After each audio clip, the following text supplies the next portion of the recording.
रहमान रहीम। अस्सलाम वालेकुम दोस्तों। आज HSGQLT के पार्ट 3 की वीडियो आपके सामने है। आप को पहले मैं दिखा चुका हूँ कि इस OLT को ऑपरेट करने के लिए वेब मैनेजमेंट इंटरफेस जो है उसका IP 192.168.100.1 है। आप अपने लैन कार्ड में 100.2 लगा सकते हैं। ओपन करने के लिए ब्राउज़र में IP डालें और एंटर का बटन दबाएं। OLT का पेज आपके सामने है। एडमिन यहाँ पे रूट यूज़र और एडमिन पासवर्ड है। रिपीट इसलिए कर रहा हूँ, कुछ लोगों ने पिछली वीडियो नहीं देखी। लॉगिन करते हैं और हमने पिछले वीडियो में इसका सिस्टम का मेन्यू कवर किया था। आज हम पॉन पोर्ट वाला मेन्यू देखेंगे, उसमें कौन कौन सी चीज़ें हैं, किस तरह से इस्तेमाल करना है हमें। तो पॉन पोर्ट में दोस्तों सबसे पहला जो मेन्यू है इसमें ONU डिनाई लिस्ट है। हमें किसी भी ONU को फ़र्ज़ करें हमें ज़रूरत पड़ती है कि उस ONU पे सर्विस बंद हो जाए, चाहे वो फ़ीस की वजह से चाहे वो किसी और वजह से, तो हम डिनाई लिस्ट में उसको ऐड कर सकते हैं। जैसे ONU टेबल में आपको नज़र आ रहा है पॉन 1 पे कुछ ONU लगे हुए हैं जो चल रहे हैं इस वक्त। किसी को रीस्टार्ट करवाना है, किसी की इन्फॉर्मेशन देखनी है, तो यहाँ से आप देख सकते हैं ONU यहाँ से रीस्टार्ट करवा सकते हैं। इस तरह से डिनाई लिस्ट में यहाँ से भी ऐड करवा सकते हैं। खाली आप इस बटन को दबाएंगे, ये डिनाई लिस्ट में ऐड हो जाएगा। ये देखिए पॉन पोर्ट में सबसे पहला मेन्यू डिनाई लिस्ट का है। इसमें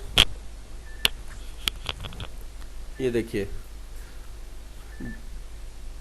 सबसे पहला जो ONU था वो डिनाई लिस्ट में ऐड हो चुका है। अब इस पे सर्विस नहीं जाएगी। अगर इसको हम डिनाई लिस्ट से डिलीट कर देंगे तो दोबारा सर्विस जानी शुरू हो जाएगी।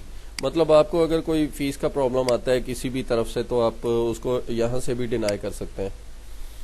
तो आइए इसके बाकी फीचर्स को देखते हैं।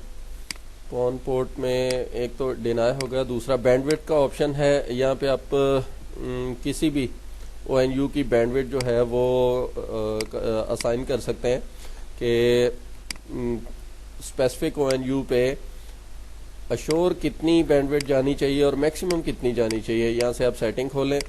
आप टाइप 5 में अगर रहेंगे तो अशोर और मैक्सिमम को फिक्स कर सकते हैं। इसी तरह से टाइप 1 में और मुख्तलिफ ऑप्शन टाइप 2 में अशोर कितनी है, टाइप 3 में अशोर और मैक्सिमम कितनी है, इसी तरह से 4 में और 5 में। फिक्स हमने रखी है 1 KB, सारी स्पीड kbps में है। फिक्स 1 KB अशोर 10 MB और इसी तरह से 900 MB मैक्सिमम। तो खैर आप अपनी मर्ज़ी से इसको कर सकते हैं, असाइन कर सकते हैं किसी भी ONU को। सेटिंग चेंज करें और सेव कर दें। पॉन सेटिंग में रजिस्ट्रेशन का मेथड है। ONU ऑथराइज कैसे होना चाहिए, मैक पे होना चाहिए, LOID पे होना चाहिए। आपका जो भी मेथड है आप उसको अप्लाई कर सकते हैं। वैसे मैक पे जनरली ये है कि ये ऑटोमेटिकली जैसे ही आप ONU लगाएंगे ऑटोमेटिकली OLT में रजिस्टर हो जाएगा। बाद में आप उसकी कॉन्फ़िगरेशन कर सकते हैं, VLAN ऐड कर सकते हैं, जो भी आप करना चाहें। तो आप सेटिंग यहाँ से चेंज करें और सेव कर दें। दूसरा इसी में पॉन सेटिंग में दूसरा ऑप्शन है P2P पेयर टू पेयर का। आप अगर पेयर टू पेयर ऑन करना चाह रहे हैं तो ऑन का बटन दबाएं, पेयर टू पेयर ऑन हो जाएगा। और इसी तरह से ऑफ का बटन दबाएं तो ऑफ हो जाएगा। पोर्ट आइसोलेशन सब पे मौजूद है। जितनी भी पॉन पोर्ट्स हैं आपकी वो आइसोलेटेड रहेंगी। कोई भी पॉन पोर्ट की ट्रैफिक दूसरी पॉन पोर्ट में नहीं जा सकेगी। आइसोलेशन बंद करेंगे तो फिर ट्रैफिक भी आप पॉन पोर्ट से भी दूसरे पॉन पोर्ट पे कर सकते हैं। इसी तरह से LOID लिस्ट है। मतलब आप मैक पे नहीं करना चाह रहे, LOID से रजिस्टर करना चाह रहे हैं तो यहाँ पे आप LOID लिखें, उसका पासवर्ड लिखें, वो आपको ONU के अंदर से मिल जाएगा। ONU का पेज खोलें, वहाँ पे मौजूद होता है LOID और उसका पासवर्ड। तो यहाँ से आप अपनी LOID लिस्ट बना सकते हैं, कौन कौन से ONU रजिस्टर करने हैं। ये मैनुअल रजिस्टर करने का तरीका है। अगला ऑप्शन है इसमें ONU बैच अपग्रेड का, मतलब आप ज़्यादा फर्ज करें पॉन 1 के सारे ONU आप एक ही फाइल से अपग्रेड करना चाह रहे हैं तो फाइल सेलेक्ट करें और अप्लाई का बटन दबा दें। जितने भी ONU होंगे पॉन 1 में वो सारे के सारे एक ही दफ़ा अपग्रेड हो जाएंगे। तो आखिरी ऑप्शन है पॉन पोर्ट में ऑप्टिकल डायग्नोज का। ऑप्टिकल डायग्नोज में डिटेल्स कुछ शो हो रही होती हैं कि पॉन 1 पे, जैसे पॉन 1 को हम देखना चाह रहे हैं तो पॉन 1 पे कितनी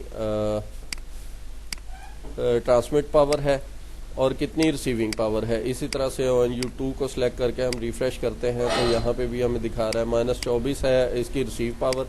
ONU 3 से देख लेते हैं -24 है, ONU 5 से देख लेते हैं -24। ट्रांसमिट पावर जो SAP की रिसीव हो रही है ONU को वो 7.95 है। स्प्लिट होने के बाद इसकी डिटेल हमारे सामने आ सकती है। पॉन 1 को सिलेक्ट करें, रिफ्रेश का बटन दबाएं और सारे के सारे ONU जितनी पावर रिसीव कर रहे हैं वो सारी आपके सामने है। -20 dB, इसी तरह से ये 3 dB ये बगैर स्प्लिटर के लगा हुआ है। तो आगे चलते हैं। 2 dB ट्रांसमिट पावर है इस ONU की, ONU 2 की 2 dB है, 2 dB 2.5 dB के करीब है ये 1.48 है। तो दोस्तों आज आपने पॉन पोर्ट का ऑप्शन देखा, उसमें कितने मेनूज़ हैं और क्या क्या काम करते हैं। इंशाल्लाह अगली वीडियो में हम मज़ीद इसी OLT के फीचर्स बताएंगे। हमारी वीडियोस को लाइक करते रहिए, हमारे चैनल को सब्सक्राइब कीजिए ताकि हमारी वीडियोस आपको वक्त के साथ साथ फ़ौरन मिलती रहें। तब तक के लिए अपना ख्याल रखिएगा। अल्लाह हाफ़िज़।